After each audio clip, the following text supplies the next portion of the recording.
আসসালামু আলাইকুম প্রিয় সবুজ প্রেমী ভাই ও বোনেরা।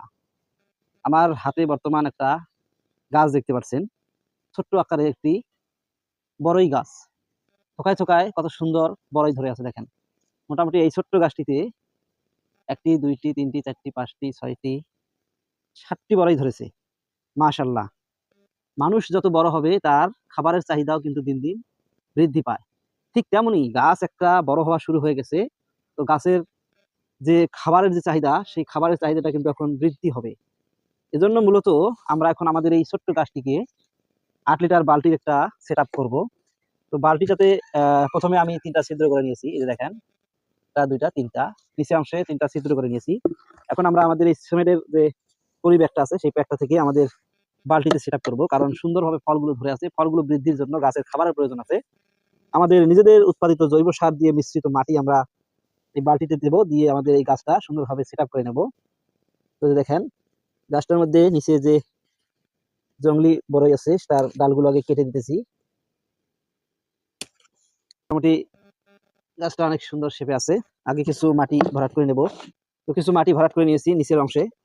যেহেতু গাছ বড় হতে শুরু করে দিয়েছে, গাছের পর্যাপ্ত খাবারের প্রয়োজন। আমরা এখন সুন্দরভাবে পলি থেকে গাছটাকে বের করব। এই যে দেখেন, মাশাআল্লাহ, গাছটা এখন সুন্দরভাবে বালতিতে এই যে সেট করে দিলাম। গাছের গঠন, গাছের মান ঠিক রাখার জন্য এখন মাটি বৃদ্ধি করে দিতে হবে। মাটিতে খাবার দেওয়া আছে যুক্ত। তো চতুর্থ সাইড দিয়ে আলতো করে কিছু মাটি দিয়ে দিচ্ছি, জৈব মিশ্রিত মাটি। আলতো করে কিছু একটু বসে দিতে হবে চতুর্থ সাইড দিয়ে। মাশাআল্লাহ, ৮ লিটার বালতিতে গাছটা সেট আপ করা হয়ে গেল। একটা বল সুন্দরী ফুল গাছ, মানে বড়ই গাছ।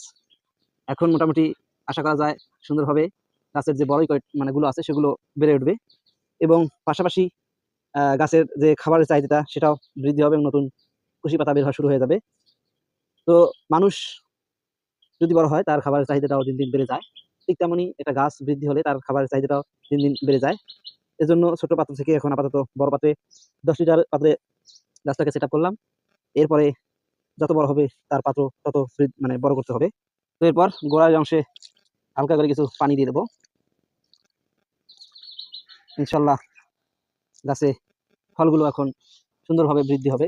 যেহেতু ছোট্ট গাছ, তাই বেশি ফল নেওয়া যাবে না, অল্প কিছু ফল নেব। তো সবাই ভালো থাকবেন, সুস্থ থাকবেন। আমাদের জন্য সবাই দোয়া করবেন। আল্লাহ হাফেজ।